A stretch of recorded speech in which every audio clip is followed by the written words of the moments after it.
Muy buenos días, amigos televidentes. Sean todos ustedes bienvenidos a nuestro programa del día de hoy, Puntos de Vista. Les presentaré en la primera parte de nuestro programa una interesante entrevista con el ingeniero agrónomo Juan Rosario, quien es subadministrador del Banco Agrícola. Él es también dirigente del Partido Revolucionario Moderno y fue secretario general del AMPA, la Asociación Nacional de Profesionales Agrícolas. Así que con él tenemos muchos puntos para discutir. Como siempre, los saludo con la hermosura floral del Jardín Ilusiones, su mejor opción para sus eventos familiares y empresariales. Vamos a comerciales y retornamos con nuestro invitado. No se vayan.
Damos la bienvenida a nuestro programa en el día de hoy al ingeniero agrónomo Juan Rosario, quien es subadministrador del Banco Agrícola. Es también dirigente del Partido Revolucionario Moderno y también fue pasado presidente o secretario general del AMPA, la Asociación Nacional de Profesionales Agrícolas. ¿Cómo estás, Juan?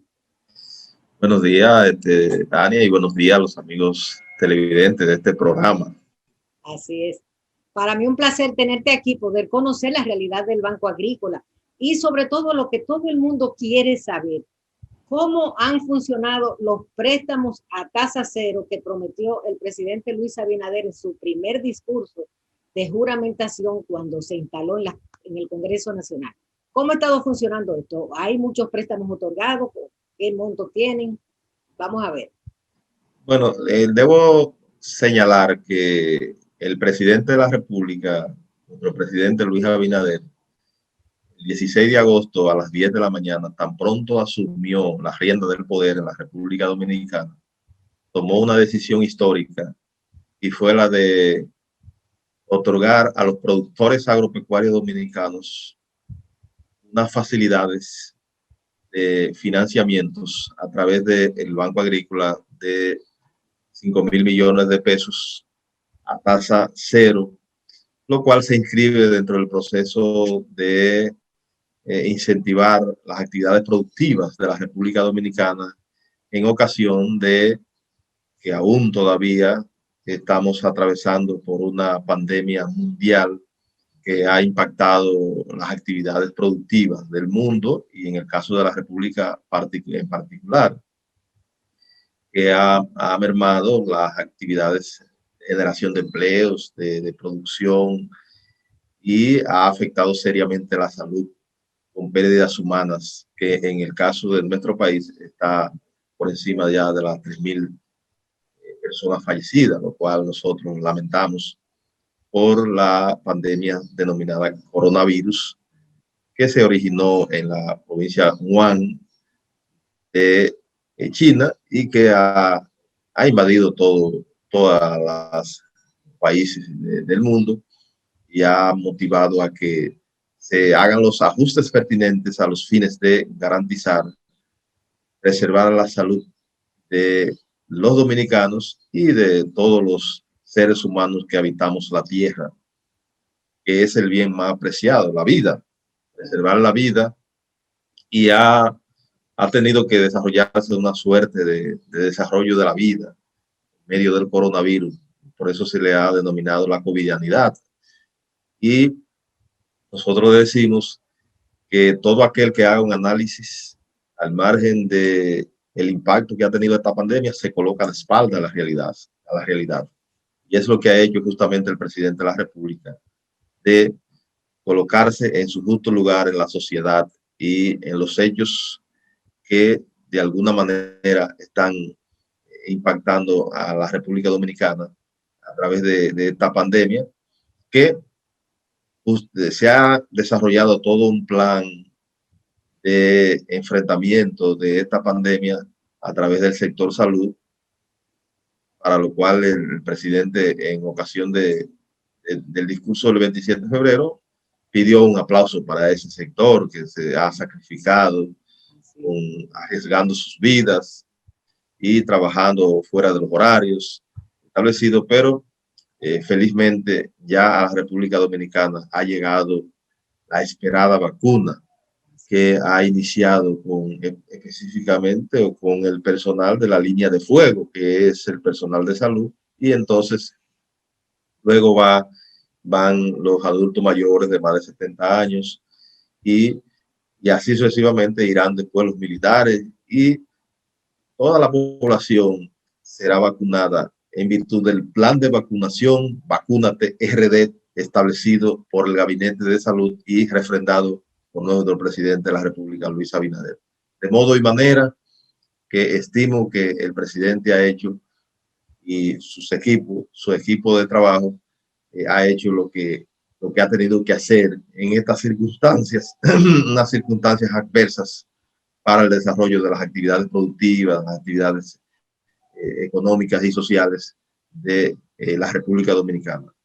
Y a través del Banco Central ha estado de alguna manera dando algunas facilidades para que las empresas, las microempresas puedan desarrollar sus actividades y se vaya la República Dominicana volviendo a la normalidad, que es lo que todos queremos, que podamos darnos nuestro abrazo, podamos en una misa darnos el abrazo de paz, visitar a nuestros seres queridos y poder compartir, y por qué no decirlo, hasta en las actividades, digamos, de recreación, el turismo, vuelva y crezca en el mundo, y en el caso de la República Dominicana, que es un sector vital para el desarrollo del mismo.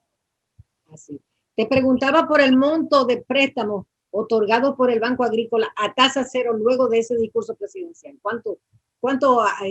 No, ya el monto de la tasa cero está ya un monto que fue con un objetivo puntual, que fue de reactivar la economía agropecuaria, y nuestro administrador general, el agrónomo Fernando Durán, que ha estado al frente de no solamente de ese fondo, sino al frente de la recuperación del Banco Agrícola, que estaba prácticamente semicerrado, ha tenido que relanzarlo, modernizarlo y hacer en medio de esta crisis, porque también eso impacta todas las actividades, o sea, hay limitaciones en el personal, sabe que en el personal ya de cierta edad hay que, incluso la propia reglamentación de que solo 1% de los empleados están asistiendo a las labores del sector público en sentido general, y también el horario ha sido reducido. Todos esos son elementos que de alguna manera impactan en el normal desenvolvimiento de las actividades de una institución como lo es el Banco Agrícola.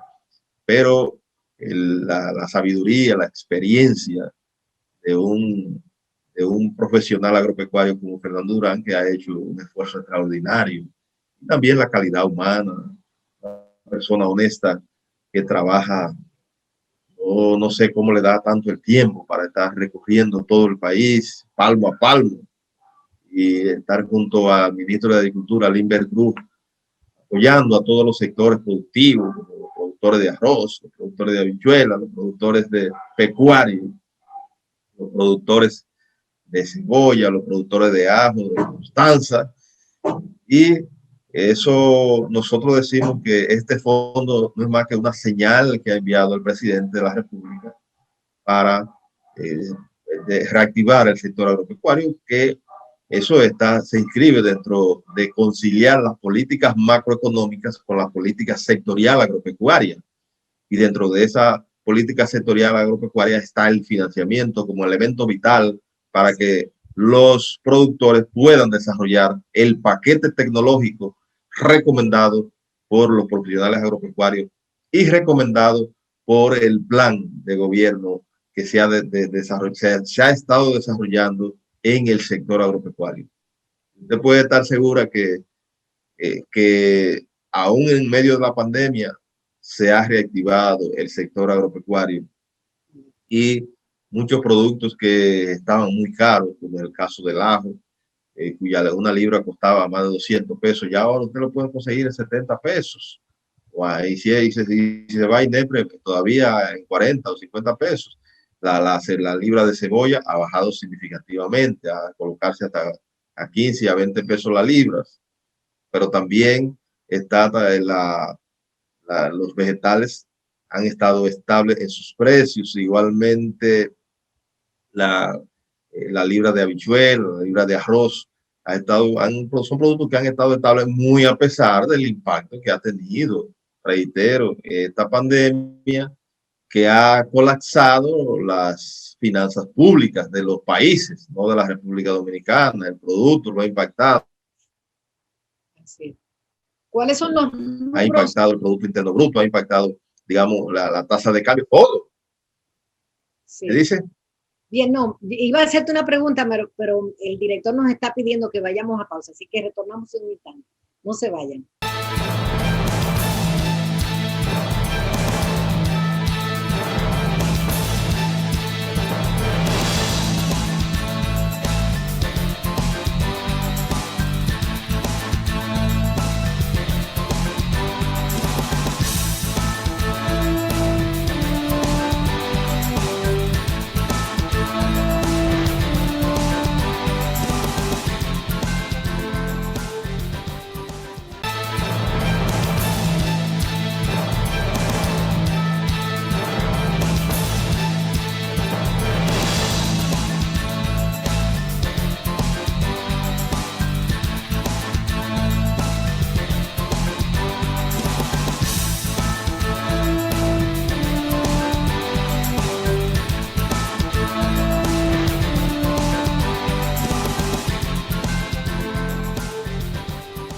Estamos conversando en el día de hoy con Juan Rosario, quien es subadministrador del Banco Agrícola. Yo quisiera saber, Juan, ¿cuáles han sido los rubros agrícolas que han sido privilegiados con estos préstamos a tasa cero del Banco Agrícola?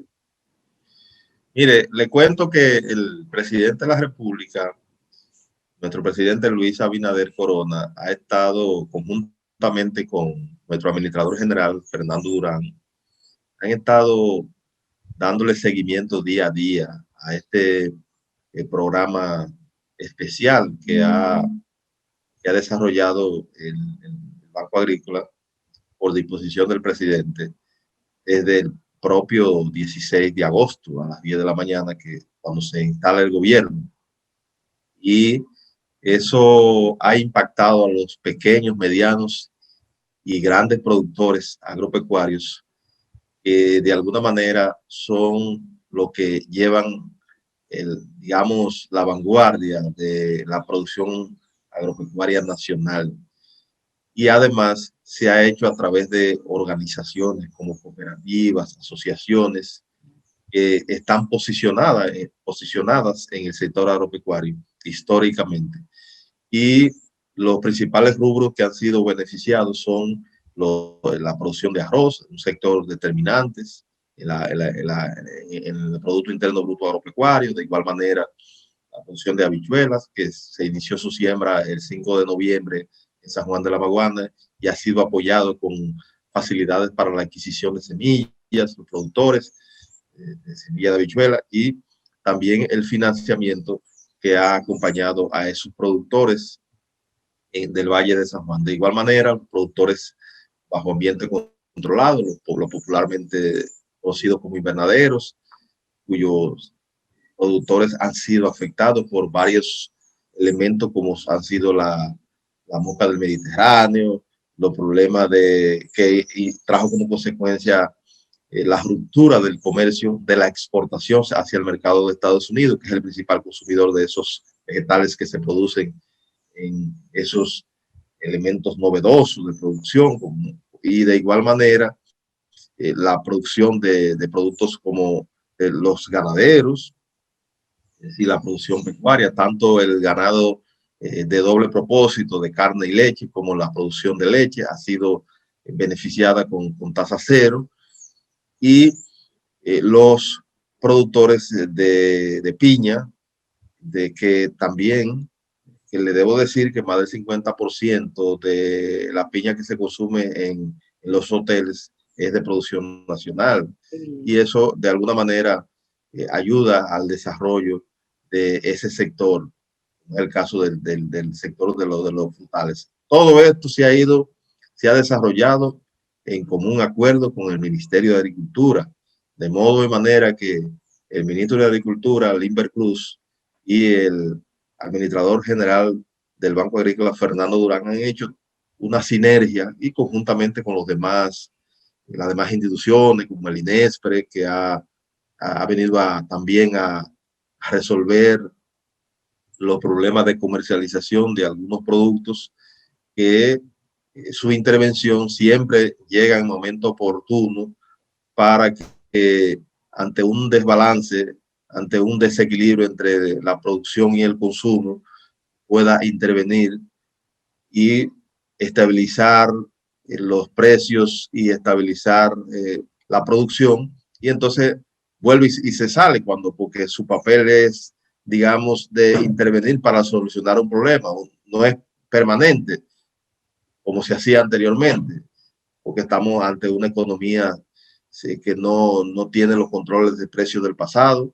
Además es una economía abierta, globalizada, libre mercado, libre competencia. Todo eso hay que conciliar. Desde el gobierno hay que sortear todas estas situaciones que a veces no se ven con las mismas condiciones, porque desde el gobierno el papel es de construirle soluciones a los problemas de la población, pero no estamos de acuerdo con que se haga demagogia. Y en medio de una pandemia, toda la sociedad, la organizada en los partidos, todos los partidos, todas las asociaciones, gremios, gremios de profesionales, gremios de empresarios, asociaciones de empresarios, lo que debemos apoyar a ver cómo salimos lo menos afectados por esta pandemia mundial que es el coronavirus. Es ahí que debemos centrar los esfuerzos y no jugar a que eso le haga daño a tal o cual sector. Y es un poco por ahí que va el espíritu y la filosofía del presidente de la República, Luis Abinader, que es un estadista y una persona, un presidente que ha estado junto al pueblo, con la gente, tiene el oído permanentemente en el corazón del pueblo para escuchar los reclamos, y ante cualquier cosa reacciona, no se queda, no mira para otro lado, sino que le va de frente al problema como lo ha venido estableciendo.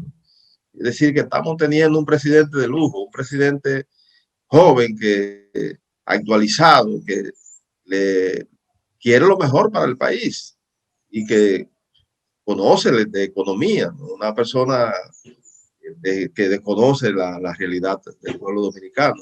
Y nosotros tenemos la esperanza de que vamos a salir, y ya con la llegada de la esperada vacuna, que ya empezó con el personal médico, que es el personal que ha estado en la línea de fuego, en primera línea, y luego los envejecientes, es las personas que tienen una edad superior a los 70 años. Es decir, hay todo un plan de vacunación que abarcará a todos, nos abarcará a todos. Cada quien debe de estar enterándose a través de los medios, los diferentes medios establecidos, para que sepa los centros centros de vacunación que se han establecido a través del programa Vacúnate RD, que ha establecido el Gabinete de Salud que encabeza la vicepresidenta de la República, Raquel Peña. De modo y manera que estamos tratando de conciliar las políticas macro con las políticas sectoriales. tanto del sector agropecuario como del sector salud, del sector servicios, para que de alguna manera se le puedan resolver los graves problemas que están afectando a la población. Por eso no, el presidente de la República no se conforma con los 5.000 millones del sector agropecuario, sino que también ha dispuesto 25.000 millones de pesos para los diferentes sectores de la MIPIMES, los sectores productivos, que se lo ha puesto en manos a los bancos a través del Banco Central una facilidad a un 3% de interés, con la disposición, la instrucción expresa de no prestarlo por encima de un 8%, o sea, de un 3 a un 8. No puede salirse de ahí, no es que van a coger ese dinero y lo van a poner a un 12 o a un 15%, sino eso está claramente definido por la autoridad monetaria, es decir, por la Junta Monetaria y el Banco Central como rectores de la política económica de la República Dominicana. De manera que estamos frente a una situación que el presidente de la República está cumpliendo con las promesas que hizo el 16 de agosto en medio de la pandemia, porque no, esta economía no podemos, y es el error que cometen algunos amigos de la oposición, de querer jugar a este gobierno y a esta ejecutoria como que es algo normal, como que no hay una pandemia, como que no hay una situación especial en el mundo y en la República Dominicana como parte del mundo. Seamos lo más objetivos posible, seamos honestos en el análisis, objetivo, porque si usted se coloca de espalda a la realidad, lo que va a ocurrir es que va a ser el ridículo cuando no entiende que estamos frente a una situación especial y como tal debe ser evaluada, debe ser analizada. Y en vez de hacer oposición, digamos, sin sentido, lo que debe hacerse es unirse a los esfuerzos que viene haciendo el presidente de la República, viene siendo el gobierno, que viene siendo el Partido Revolucionario Moderno y que venimos haciendo todos los funcionarios a los fines de salir exitosamente de esta pandemia que ha impactado efectivamente a la República Dominicana. Juan, ¿crees que el sector agropecuario nacional podrá recuperarse de este gran impacto que ha dejado la pandemia del COVID a nuestro país? Se está recuperando, no que podrá recuperar, se está recuperando.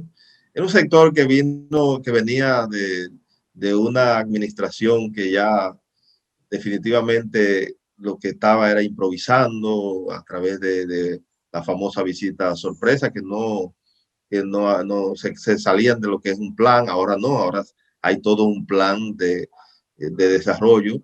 Obviamente es lo que yo le llamaría el desarrollo del sector agropecuario en medio de la pandemia. No es porque este gobierno no ha podido desarrollar los planes que ofreció en la campaña, no ha podido, porque es que ha tenido que hacer los ajustes del lugar para ponernos en tono con esta realidad que le ha tocado vivir. Y qué bueno que estamos saliendo de ella. Yo, tal y como lo apuntaba el presidente de la República, estamos hablando de que en junio ya estaríamos vacunando casi el 80%, hace señala el presidente, y yo creo que lo vamos a superar si seguimos por este ritmo, porque la población ha estado cooperando también, está haciendo ciudadanía, está yendo a los centros masivamente, y eso revela claramente que hay un interés de creer que inicialmente se pensó que había gente que no creían en vacunas. No, la gente se está vacunando porque eso no hace daño. Todos estamos vacunados contra el tétano, contra la poliomielitis, contra la difteria, contra la papera, con diferentes enfermedades y virus que afectaron al desarrollo de la humanidad a lo largo de la vida. Sí. Juan, hay muchas quejas de bases del Partido Revolucionario Moderno porque no han logrado ser colocadas. ¿Cómo crees que debe manejarse este tema? Mire, le cuento que yo creo que efectivamente todo eso forma parte de las consecuencias de esta pandemia. Cualquier análisis que se haga tiene que ser sobre la base de entender esa situación. El presidente de la República lo ha dicho y lo ha reiterado. Todos los compañeros y compañeras que pusieron su granito de arena para que hoy nuestro presidente sea el presidente de la República y todo lo que también, porque no solamente fue el partido, estamos hablando de que otros sectores de la vida nacional también se sumaron, se movieron al cambio. Y eso, estamos hablando de que este es un gobierno de unidad nacional en gran medida, porque hay muchos sectores que de alguna manera no eran directamente organizados en el Partido Revolucionario Moderno, como es el sector externo, los movimientos, y todos esos sectores también hay que darle su participación para que hagan realidad los sueños que pensaron en la campaña y para contribuir al desarrollo del país. De manera que el presidente de la República lo ha dicho y lo ha reiterado, y yo suscribo esa posición del presidente de que todos los compañeros y compañeras que contribuyeron a la participación y al cambio que ha encabezado nuestro presidente Luis Abinader serán tomados en cuenta en lo sucesivo. Obviamente es bueno que los compañeros y las compañeras sepan también que no estamos en el pasado, estamos en una realidad diferente donde hay un ordenamiento jurídico del Estado diferente a como lo era hace 20, 25 años atrás, donde se podían aplicar aplanadoras y cosas. Hay una ley de servicio civil y carrera administrativa que debe ser observada por el gobierno, y el presidente de la República y sus funcionarios no nos vamos a colocar de espalda a la ley bajo ninguna circunstancia, y no lo vamos a hacer como lo hicieron otros gobiernos, como el del Partido de la Liberación Dominicana, que en el 2004 arrasó con todos los empleados que estábamos en la administración pública en ese entonces, y no aplicó el lema de EPA fuera que van, y efectivamente lo sacaron. Bien, bien. Queremos agradecer al ingeniero Juan Rosario, subadministrador del Banco Agrícola, por esta interesante entrevista aquí en Puntos de Vista. Gracias. Y quiero aprovechar para exhortar a los dominicanos a que sigan vacunándose y se lleven de todas las informaciones que está dando nuestro gobierno, que encabeza el licenciado Luis Abinader, y el gabinete de salud que está encabezando Raquel Peña.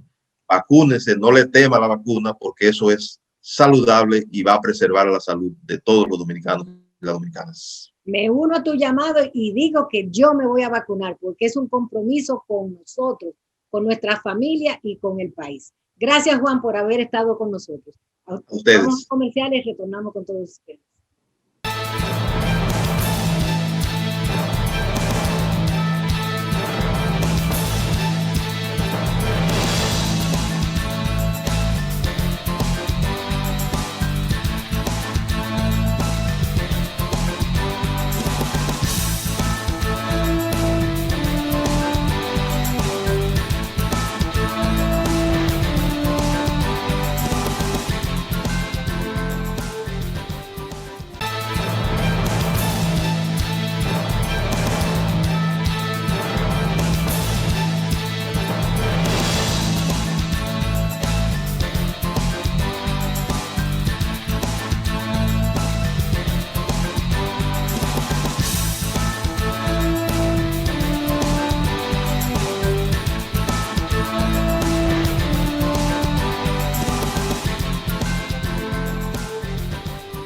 Presidente, muy buenos días, y como siempre nuestra gratitud por la compañía que nos hacen al llegar a sus hogares en otra propuesta de Palpitar Económico de Puntos de Vista. Hoy nos acompaña el profesor Antonio Siriaco, quien es vicedecano de la Universidad Autónoma de Santo Domingo, economista de larga data. Buenos días, profesor. Buenos días, Héctor. Siempre contento de estar en tu programa Palpitar Económico, y aquí estamos, siempre a tu disposición. Profesor, vamos a hablar un poco de la situación económica, diría yo, en perspectiva. Estamos como en un escenario un poco de convulsión de precios por factores que todos conocemos, y en un panorama, diría yo, que todavía no apunta a un cese de la necesidad de endeudamiento. Este jueves pasado se dio a conocer un dato que lo generó un análisis de esos que hace el Banco Central y que publica en su página abierta, citando estadísticas de crédito público, donde habla que ya estamos prácticamente en un 70% la relación deuda-PIB. ¿Qué le dice al profesor Antonio Siriaco ese panorama? Mira, Héctor, yo pienso que la economía dominicana, al igual que la economía mundial, vive un proceso de recomposición que es muy característico cuando las economías pasan por una crisis de una magnitud como la crisis que ha generado el coronavirus. Y lo mismo también ocurre con la economía mundial. Hay un proceso de recomposición, el hecho mismo de que muchos commodities estén incrementándose de precio, el petróleo también se está incrementando de precio. Y es porque en cierta manera, poco a poco la demanda mundial se ha venido recuperando. Por ejemplo, en el caso del petróleo, por decir un dato, estamos casi en la demanda del año 2019 pre-coronavirus, 94.5 millones de barriles diarios. Y entonces eso tiene un impacto en la economía dominicana. La economía dominicana y el Estado, producto de la crisis, tiene una sequía de recursos. Las finanzas públicas quedaron bastante deterioradas. Incluso el déficit del año pasado fue 7.7. Y este año el gobierno ha hecho un pronóstico bastante restrictivo de 3.1. Entonces, ¿qué significa y qué ha significado este impacto en las finanzas públicas? Que necesariamente el gobierno ha tenido que endeudarse en tiempos difíciles, en tiempos de sequía, en tiempos de una caída en los ingresos tributarios que prácticamente fueron más de 140.000 millones, el Estado tuvo que endeudarse y esa deuda en estos primeros 6 meses sobrepasa los 8.000 millones de dólares. Si eso tú le sumas al stop anterior, estamos hablando, como dijo Crédito Público, el mismo Banco Central en su página abierta, una deuda que ya ronda el 70% del Producto Interno Bruto. Eso no es una buena noticia, a pesar de que el gobierno tendrá, desde mi punto de vista, que seguirse endeudando, porque todavía no se han recuperado las condiciones del año 2019, antes de la crisis. Y eso no es buena noticia porque las finanzas públicas y la estructura recaudatoria del gobierno de ingresos está muy limitada también por situaciones estructurales. Eh, una presión fiscal bajita, hay situaciones de evasión en los principales impuestos en la República Dominicana, tanto el impuesto sobre la renta como también el ITEVIS, y todo eso generalmente configura un panorama que necesariamente si no hay un arreglo fiscal importante para el 2022, el gobierno tendrá que seguirse endeudando para los próximos años. Pero quizá lo peor de todo es que esto restringe aún más los recursos que recibe el Estado para hacer políticas públicas de inversión, de más inversión en infraestructura, en educación, en salud, en seguridad social. ¿Por qué? Porque el peso que tiene la deuda pública y el peso que tienen los intereses cada vez es mayor. Por ejemplo, este año posiblemente el gobierno destine casi un 4% del Producto Interno Bruto solamente al pago de intereses. Y apenas se está invirtiendo en bienes, en gasto de capital, alrededor del 2.5% del PIB. Es decir, se está gastando más en intereses de la deuda que inversión pública. Y eso limita la capacidad del Estado, incluso para la reactivación económica. No es por casualidad que el presidente de la República, en su rendición de cuentas, haya tenido que apostar esos grandes proyectos, megaproyectos, como es Bahía de las Águilas, Puerto de Manzanillo, la carretera del Ámbar. Esos grandes proyectos lo está perfilando como alianza público-privada. Y eso no es de manera inmediata, porque eso significa que el sector privado tiene que ver cuáles son los riesgos que hay. Si hay una situación, hay que convencerlo, porque se supone que si el gobierno no tiene la plata, alguien va a poner la plata. Y en este caso, pienso yo que lo que está pensando el presidente es que genera todos los niveles de confianza para que el sector privado venga y se entusiasme y comience a invertir en esos proyectos. Eso se puede llevar tiempo, eso se puede llevar todo este año incluso y parte del año que viene.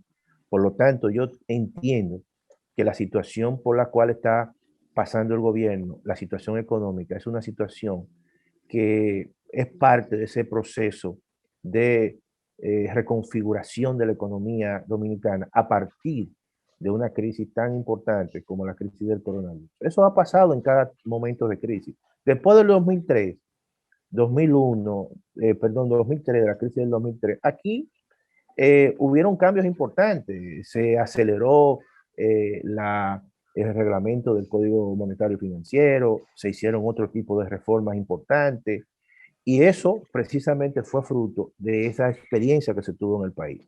La experiencia actual que aún está viviendo la República Dominicana, pienso yo que necesariamente va a traer reformas profundas en la economía dominicana para hacerla mucho más resiliente ante las situaciones y los embates de posibles crisis que cada vez más son más frecuentes en la economía mundial. Nosotros no hace tanto, en el 2008-2009, tuvimos una crisis financiera internacional. Y eso, de esa crisis, la economía dominicana también salió más fortalecida. Ahora esta crisis, que no es del ámbito de la economía, sino del ámbito de la salud, entonces ha tomado, como dicen, desprevenido a la economía mundial, y necesariamente, entiendo, habrá reformas que por lo menos puedan blindar en casos posteriores a la economía dominicana. Profesor, pero entonces esa evolución, o sea, de una crisis sanitaria contagió a la parte económica, contagió a la economía y la afectó. Pero esa proporción que usted cita de inversión como proporción del producto y el gasto que se genera en esa misma proporción, como que hay un desfase ahí, eso apunta a que no estamos generando, no estamos haciendo una apuesta de inversión para generar riqueza, o no se puede hacer. Mira, es preocupante esa situación, Héctor, porque no es desde este año ni el año pasado que eso ocurre. La economía dominicana, por su característica, por sus condiciones, como un país que aspira a llegar al desarrollo, a tener un crecimiento sostenido, necesariamente necesita como inversión pública alrededor de un 5% del PIB. Y apenas aquí en los últimos años se están destinando el 2.5%. Y una parte de esa inversión del sector público se hace con recursos que se toman prestados.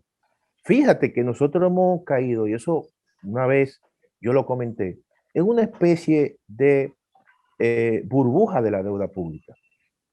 Nosotros sencillamente, durante todo este tiempo, donde las tasas de interés en los mercados internacionales están baratas, entonces es muy fácil que la República Dominicana coloque bonos en los mercados internacionales con rendimiento de un 5, de un 6%, mientras que en los mercados internacionales, oye bien, el bono del Tesoro, que es el bono más seguro, estaba dando rendimiento no hace tanto por debajo del 1%.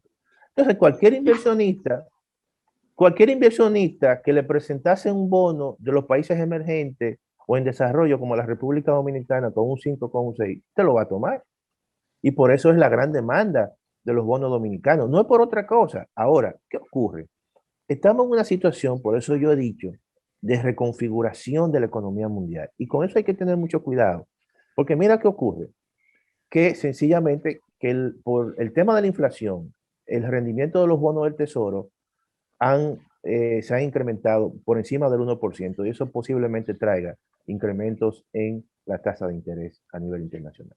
Profesor, hay algunos elementos de esta reorientación que yo quiero que lo tratemos con mayor amplitud. Vamos a hacer una breve pausa comercial y volvemos en unos instantes.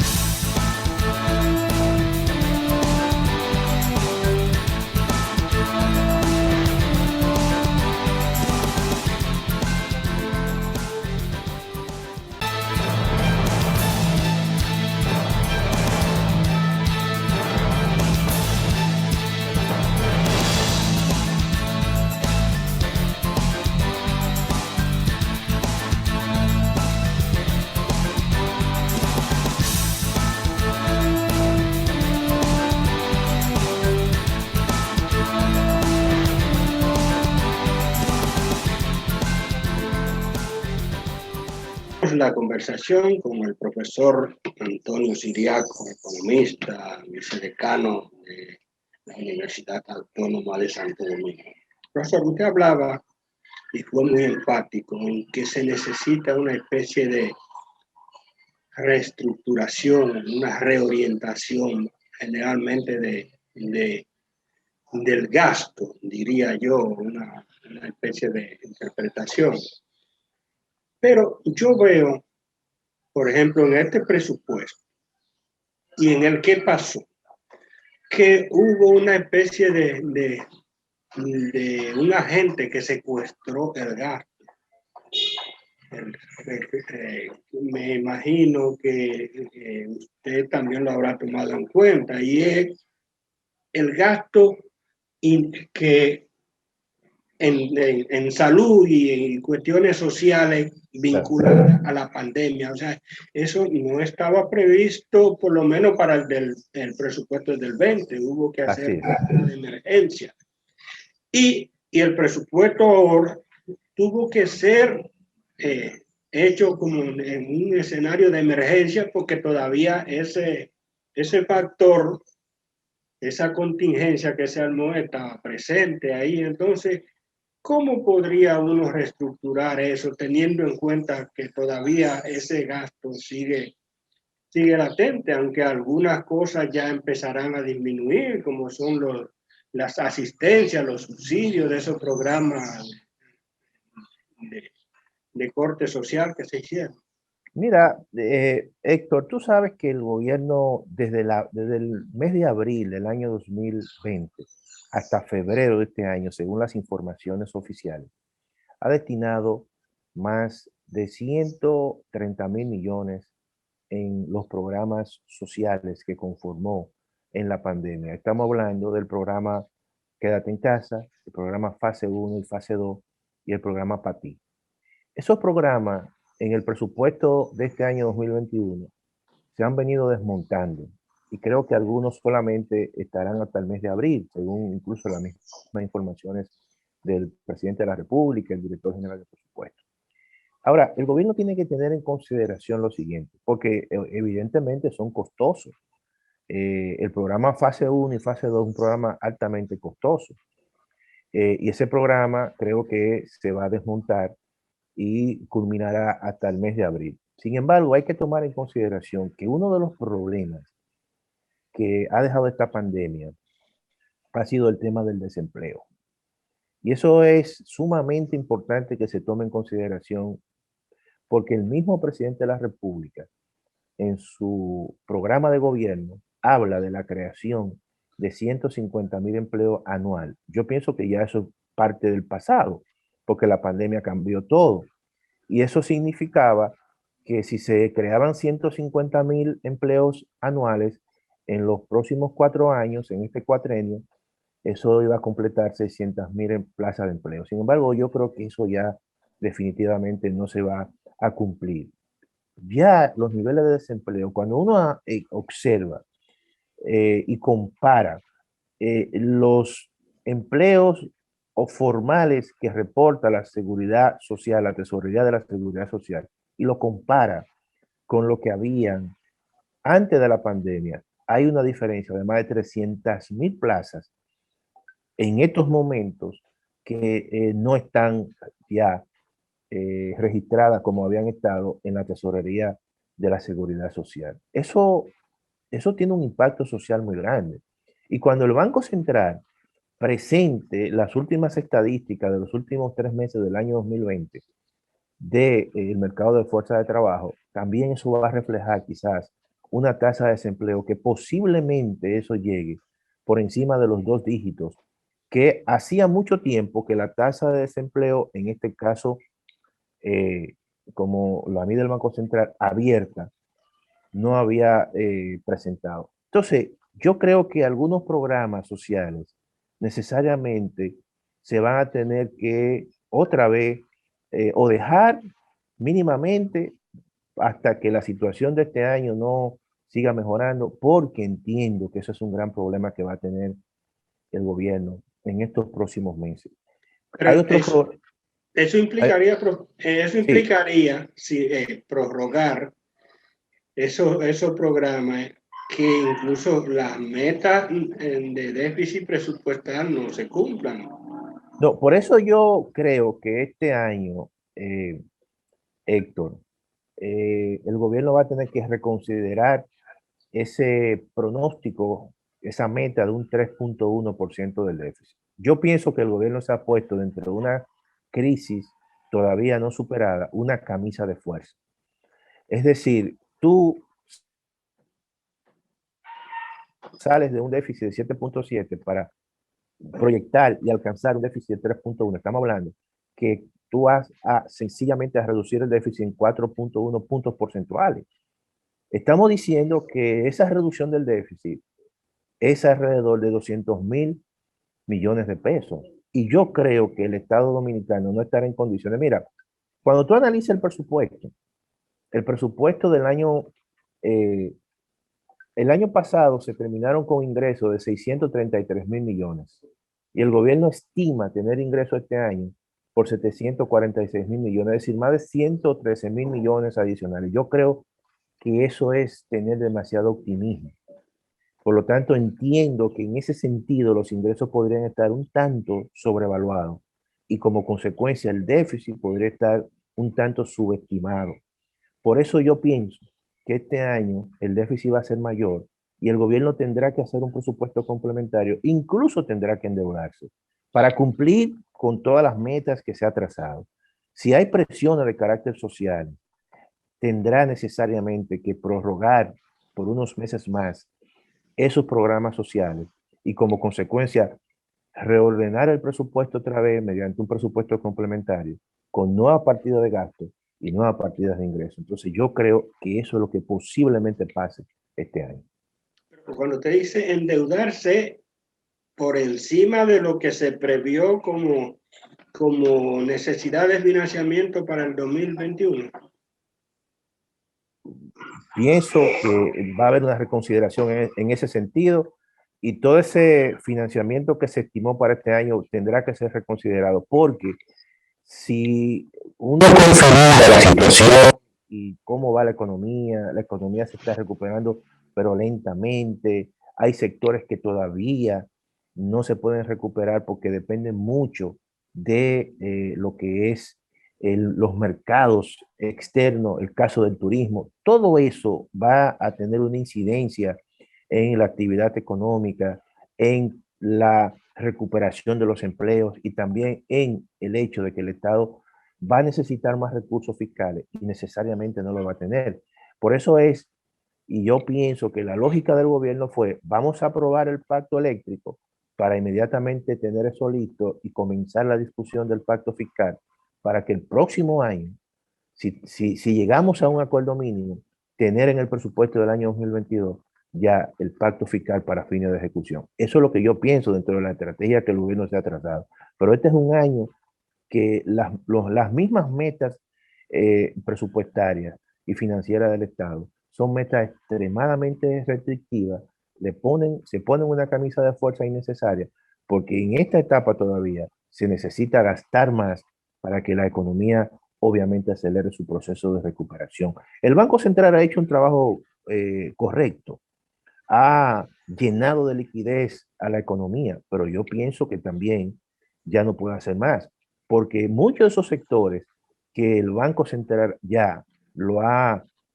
financiado, le ha dado liquidez, pero ya están endeudados. Eso tiene un límite. O sea, al final son deudas y las empresas se endeudan y dicen, espérate, ya no necesito más préstamos. Y por eso es que de esos 190.000 millones que el banco puso a disposición del sector financiero, hubo una parte que no se pudo colocar y ahora tuvo que volver otra vez y hacer una especie de colocación para refinanciación de deuda de 25.000 millones. Pero ya a los sectores, algunas veces, y lo que generalmente les dan los préstamos, están exhaustos. Y déjame decirte una cosa, esa situación tiene un límite porque muchas veces esos recursos, al final, una parte importante, terminan volviendo al Banco Central porque terminan prácticamente comprando certificados financieros del mismo banco. Y eso es una situación que, obviamente, por lo tanto, lo que se requiere ahora es una política fiscal mucho más activa y menos restrictiva como el gobierno la ha estado planteando. Expansiva. Expansiva, así es. Porque O ya sea entiendo que el límite de la política monetaria ya no puede dar más. Y creo precisamente que el gobierno se puso una restricción, una camisa de fuerza, aunque pudo ser un poco más ligera. No es que el déficit sea mayor que el déficit del año pasado, pero fácilmente pudo haber tenido un déficit de un 5%, que era lo lógico, pero no un 3.1. O sea, estamos hablando de una reducción de más de 200.000 millones. De manera que si el gobierno hace así y dice, el déficit que voy a tener es de, no sé, 5.1, bueno, ahí puede liberar alrededor de casi 100.000 millones que le pudieran servir para precisamente extender esos programas sociales que fondeen a las empresas o fondeen, en este caso, a los que están desempleados a través de las empresas. Y yo creo que eso fácilmente pudo haber sido sin ningún tipo de situación que le hubiese generado alguna presión más allá, porque todos los países han hecho eso prácticamente. Y también pudieran ser utilizados en motorizar algunos de esas inversiones menores, pero que tienen impacto en las comunidades. En las comunidades, en el territorio, todo eso, obviamente que el Estado pudo haber hecho eso. Y yo pienso que la realidad lo va a llevar a eso. Sí. Profesor, hay un dato que me gustaría que en estos 2 minutos que nos quedan, que lo hiciéramos alguna reflexión. Fue que el miércoles último, la DGI dio a conocer los resultados de sus recaudaciones de los 2 primeros, incluso hasta la del mes último, donde habla que tuvo un superávit con relación a sus proyecciones o a sus metas de 3.100 millones de pesos. ¿Qué podría significar eso? Que ya empezó algún dinamismo económico, comercial, que pueda... Sí. No, yo pienso, Héctor, que se ha hecho desde ese punto de vista, se ha actuado bien desde la gestión pasada incluso. Creo que la DGI ha hecho un trabajo de flexibilización en tiempos de crisis. Ya el hecho de que haya mejorado sus recaudaciones implica que en cierta manera hay un cierto movimiento, cierta reactivación de la economía. Claro, no como el año 2019, pero sí con respecto al año 2020. Y eso es importante, es una buena noticia. Claro, no hay que olvidar que el mismo director de la DGI dijo que 6.000 empresas habían dejado de tributar. Pero lo importante es que poco a poco las empresas se van recuperando y se van entonces, y con la facilidad que ha dado la DGI, a tal punto que realizó una amnistía fiscal y hasta condonó hasta un 70% de deuda Incluso mucha deuda que estaban en el tribunal contencioso administrativo se la eliminó. Y eso es importante porque hay que decir lo siguiente, esta pandemia no solamente ha afectado la salud de todos nosotros, sino también la salud de las empresas. Muchas empresas cerraron, muchas empresas tienen problemas de flujo de caja y también a la gente. Es decir, ha sido una pandemia que no ha sido del ámbito de la economía y por eso nos ha afectado a todos de una forma u otra. Y eso hay que tomarlo en consideración. Bueno, profesor, gracias, pero desde ahora, y lo estoy comprometiendo por aquí, usted citó un tema que deberá analizarse pronto, y es el tema del pacto fiscal. Así es, Cuando así es. comience ese tema, si no es que aparece otra cosa Sí. extraordinaria, usted tendrá que ver. No, estoy comprometido siempre, Héctor, ya tú sabes, estamos a tu disposición. Bueno, gracias. Y a usted, amigo televidente, hasta el próximo domingo en otros puntos de vista. Hasta entonces.